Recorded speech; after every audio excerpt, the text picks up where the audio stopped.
Hello guys, magandang araw sa inyo. Yan, nakita nyo na kakaiba na itsura ng bahay namin kasi nire-renovate, no. At sadly, galing kasi ako Bermosa at hindi ako nakapag-bike check. Kasi wala akong nakitang prospect doon na babike checkan doon sa Pick Up Coffee.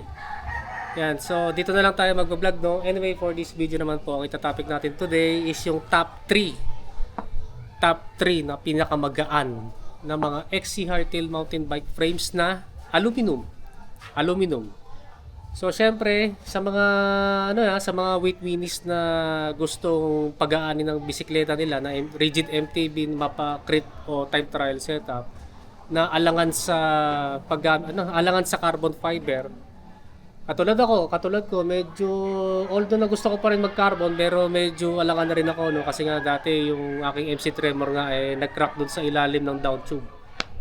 So kahit na medyo kahit na bumaba na yung presyo ng carbon fiber na MTB frames ngayon, medyo siyempre malaking halaga pa rin yun para sa akin.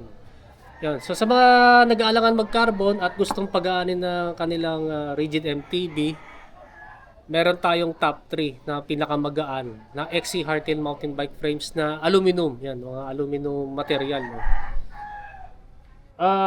Hindi ko isasali yung yung mga dati pa.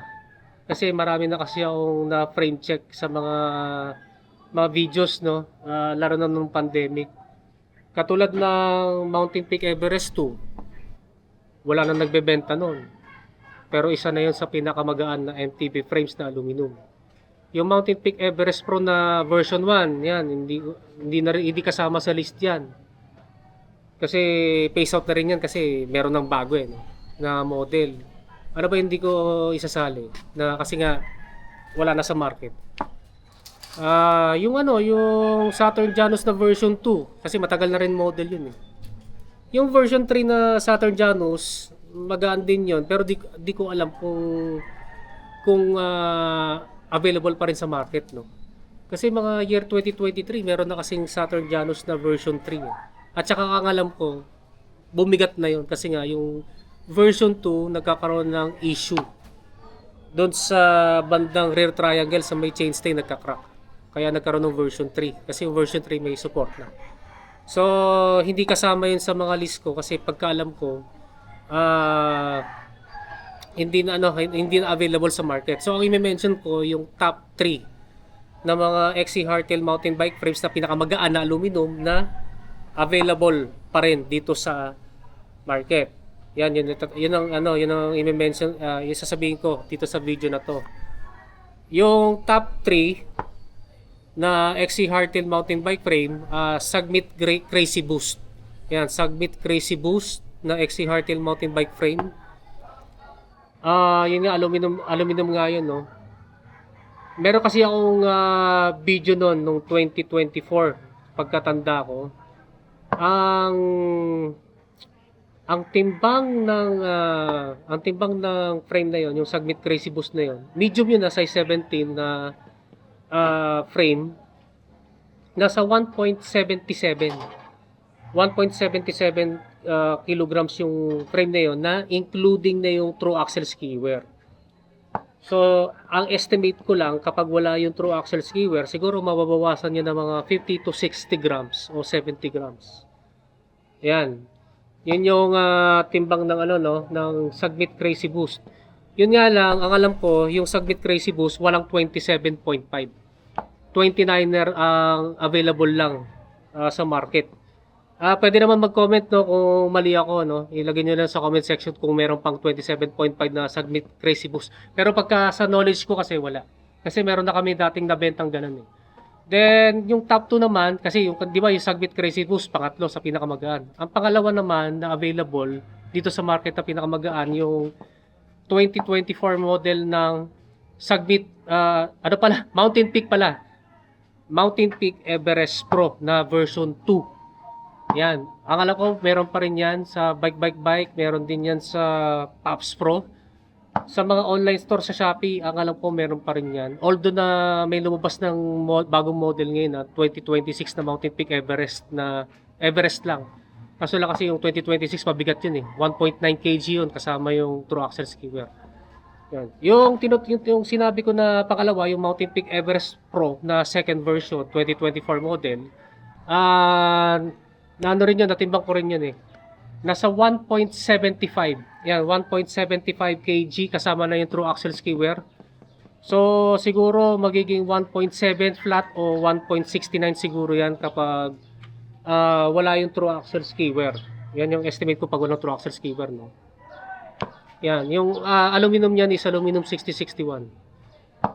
Then yung size noon, nung tinimbang ko dati, size large naman yon o size 17. Yan, yung seat tube din 17 pero large yung frame. Yan. Ang problema lang kasi doon na nakita ko sa Mountain Peak Everest Pro na second version, wala ring 27.5 na variant. Wala rin nakitang yun nga, wala akong nakitang 27.5. Lahat puro 29er. Kasi may mga nagtatanong sa comment section kung bakit daw wala daw silang mahanap na 27.5 na Mountain Peak Everest Pro kahit yung bagong model ngayon na 2026. Hindi ko alam eh. Nagtataka rin ako kung bakit walang 27.5 eh. Kasi yung iba kasi yung iba kasing nagse-setup ng crate setup sa rigid MTB, gusto nila kasi yung maliit na clearance. So, ang gusto nila, malamang ang gusto nila 27.5 na frame, then 29er na gulong. Yan. Yun yung gusto nila. Pagkalam ko, kung gusto nyong mag-setup na gano'n sa Mountain Peak Everest na frame, ang alam ko, may binibenta pa yung Mountain Peak Everest na unang model na 27.5. Yun, kakasya doon. Kasi may na-check na ako dun eh. Kakasya dun yung 29 by 2.2 na Continental Contact Urban na slick tire. Kasi may na-check na ako dun kay Angel Cabasangre. Yung 27.5 na Mountain Peak Everest na unang model, tapos 29 by 2.2 yung 29 by 2.2 yung gulong. Kaso nga lang yung Mountain Peak Everest na first model medyo may kabigatan nga lang yun, mga 1.8 kg. Pagkala ko yung 1.8 na yun, hindi pa kasama yung true axle skiwer. Yan lang yung drawback. Then, ang kritiko lang dun, personally kung bakit hindi ko prefer yung Mountain Peak Everest na Pro na second version para sa akin. Dahil nga sa yung geometry kasi nun, sobrang baba ng baby drop. Medyo delikado kasi lagyan ng balugo na rigid fork. Magiging masyadong lowered. Tapos kapag nilagyan pa ng 20, yan, yung gulong na to, 29 by 1.9, magiging prone na ako sa pedal strike. Kaya hindi ko pinili yung personally yung Mountain Peak Everest na Pro second version. Pero pogi naman pogi yung tubing, pogi yung design. Personally, hindi ko lang nagustuhan yung geometry nga kasi nga masyado lowered yung BB drop. Yun lang yung naging critic ko. Pero kung kung medyo mataas ang BB drop nun, at kung merong 27.5, kasi yun din ang dahilan ko kung bakit hindi Mountain Peak Everest Pro yung binili ko eh. Dahil nga wala rin kasing 27.5 na version. Yan. Yun lang yung naging concern ko dun sa brand na yun. Yun yung pangalawa, no? Then, ang pinaka magaan na number 1 na available pa rin dito sa Pilipinas, no? Yan. Nagamit ko. Kinesis KT. Kinesis TI pala.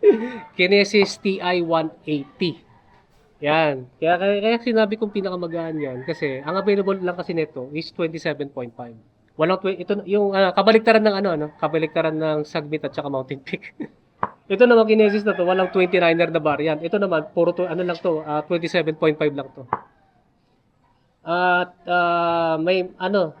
mabibili pa to sa bike. Sa Pops Pro meron din yan. Sa Shopee, sa mga ibang sa marketplace sa FB, meron pa ako nakikitang ganito na Kinesis TI 180. Yan. Ito kasing frame na to, itong particular na size nito na 27.5 by size medium o size 17, nasa 1.62 kg lang ito. So kahit na yung dalawang top 2 na yun, kahit tanggalin ko pa yung hindi ko isama yung true axle skiwer, mas magaan pa rin to. Yan. At siguro 29er version mas magaan pa rin to. Kung meron man, no. Kaysa doon sa dalawa na Mountain Peak Everest Pro tsaka sa Sagbit Crazy Boost. Then, nagustuhan ko yung geometry kasi hindi gaano kababa yung BB drop. At since na 27.5 ito, at kasyang-kasya dito yung 29 by 1.9 na gulong.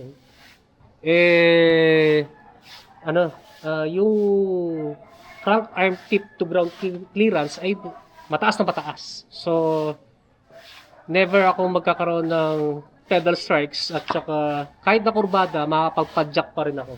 So, makakasave ako ng oras sa mga time trial na ensayo ko. Hindi pa nga ito yung unit na pinakamagaan eh. Ang pinakamagaan na Kinesis TI-180, yung small size. Parang 15.5 lang yata yun eh. Ito kasi size 17 eh. Yung 15.5 na binlag ko dati kila Kuya Titi ng Genet Cycle Mart, ano lang, nagtitimbang lang yun ng 1.55 kg.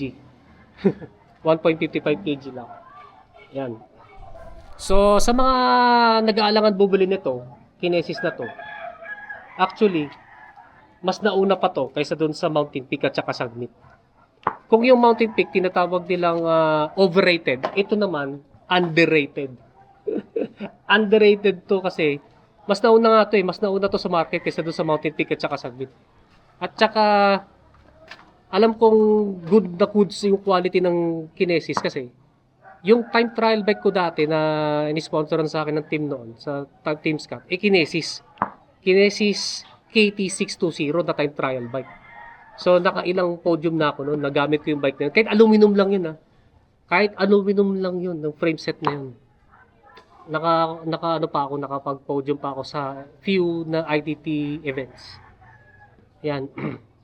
So, ang alam ko, yung material nito kasi, parang katulad sa Moso na aluminum 7005. Yan. Hindi katulad ng Mountain Peak na aluminum 6061. So, sa mga nag-aalangan, nabubili nito dahil hindi kilala kasi nga underrated. Huwag kayong mag-alala. Napakatibay na itong frame na to. Very, very good quality yan. Yan ang masasabi ko. So, yun nga yung top 3 na alam ko na mga pinakamagaan na XC Hardtail mountain bike frames na aluminum ang material. Yan. Then, sa presyo pala nito, kasi yung presyo nito, 6,500 lang. Mas mura pa to kaysa doon sa Mountain Peak Everest Pro tsaka sa Sagmit Crazy Boost na naghahalaga ng mga 7.5 to 8K. Yan.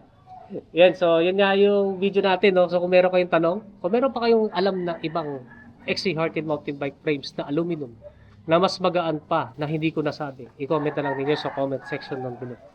So, hanggang dito na. So, maraming salamat sa inyong panonood. And don't forget to subscribe sa aking YouTube channel. Pakiclick na lang yung notification button para matotally notify kayo. Yan guys, so maraming salamat sa inyo and rise po sa inyo.